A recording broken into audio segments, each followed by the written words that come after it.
It seems like this election has been a whole lot about a person who's very high in the polls, but doesn't have a clue about how to govern, a person who has been filled with scandals and who could not lead. And, of course, I'm talking about Hillary Clinton. The closing line from Arkansas Governor Mike Huckabee getting the last laugh at the debate last week during his closing statement. Now he and many others descending on another battleground state, that's Iowa, and the presidential candidate. Mike Huckabee is live from a familiar place for him. That's the Iowa State Fair. How you doing, Governor? Good morning and welcome back here. Thanks, Bill. It's a great day. Weather's perfect out here at the Iowa State Fair. Looks great. And it's just opening today, and we're establishing a beachhead. Got it. All right, because let's dive on in, all right? Latest numbers from Iowa, you're at 7% tied with Carly Fiorina.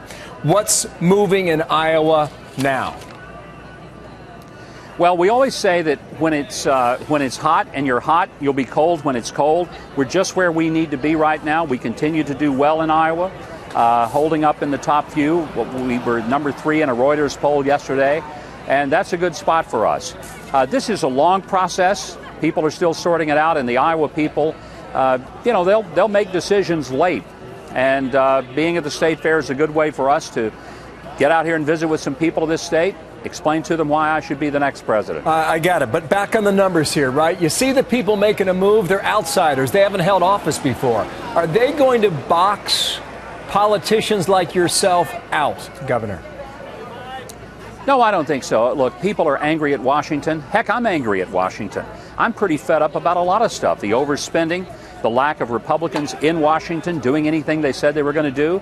I was in 37 states last year campaigning for Republicans so that they would do something to stop the overreach of Obama, and they haven't done it. So I'm pretty ticked off that I went and spent all that time and effort trying to get them elected. I'd kind of like to see them stand up and get the job done. Wow. Maybe what they need is leadership, and that's why some of us are on the ballot to provide that leadership. I was with you step for step 7 years ago when you won Iowa. And one of the keys to your victory was bringing in supporters from all over the country to help run your campaign on a volunteer basis. Are you doing that now, Governor? You bet. And there are people from all over America who are volunteering. Of course, most of the effort of actually showing up here will start happening over the coming months. Once we get past Labor Day, as we get closer to the caucuses in February. But you'll expect to see a major force of Huck's Army that'll be deploying in Iowa during the months leading ahead. Absolutely. Same strategy is what you're saying then, correct?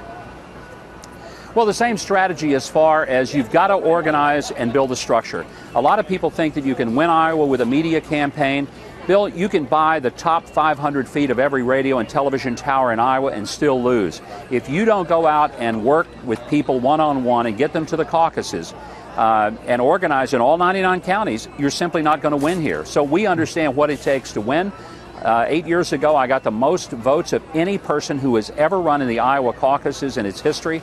And we know what it takes to win, and that's our goal, is to win here in February. Eventually, you have to put your sights on the leader, and right now that's Donald Trump. Rand Paul has done that already in New Hampshire. George Will wrote a scathing article in the Washington Post about Donald Trump being a, quote, counterfeit Republican. When do you put your sights on him? I don't. I put my sights on the prize, not the rivals who want the same position. I look at this like I was trying out for quarterback of the football team. And I want to get the job and take us to the Super Bowl because I play a better game, not because I broke the legs of everybody else that's trying out for the team. And I think that Republicans have made big mistakes in the past by eating each other alive in the primary. And then we have a totally ravaged candidate who goes up against the Democrat. My philosophy is stick to my game plan, swim in my own lane, explain to people why I should be president, not why somebody else shouldn't. And let the voters sort it out. And I still think that's the best strategy. With that answer, then, you're leaving Donald Trump alone, right? Why should I attack him? You know, Donald Trump may be the guy that I'm going to look to for support when I get the nomination. And there's no way that it makes any sense for me to go out and attack somebody else on the ballot, because we need to see ourselves as members of the same team trying out for the same position. And I don't see any value in trying to tell people what's wrong with Donald Trump. He's getting all the attention he needs without my help. I just got to let people know what Mike Huckabee stands for and why my experience and background is the right resume and fit to be president of the United States. Final topic, Hillary Clinton. Does she escape this server email mess or not? Bill, I don't see how she does. I mean, this has gone from a political issue to a legal one. And once you cross that Rubicon, it's hard to go back.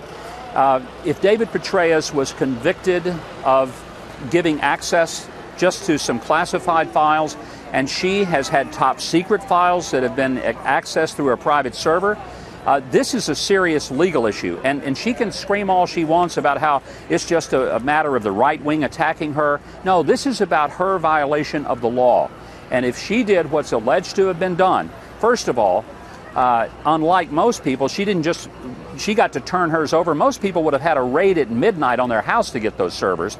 I think she's got a real problem here, and I think this is far from over You said for it's her. a legal issue now. You've said that twice now. Did she break the law, Governor, yes or no? Well, the jury will decide that. Prosecutors first have to determine if she at least had enough reason to believe that she did. I'll not pass judgment, but from all indications, I would say that if I were the prosecuting attorney, I'd have a hard time not at least pressing charges and taking it to a jury. Governor, thank you for your time. Mike Huckabee at the State Fair in Iowa, you bet. Appreciate you taking some time for us today. We will speak again. Thanks, sir. You bet.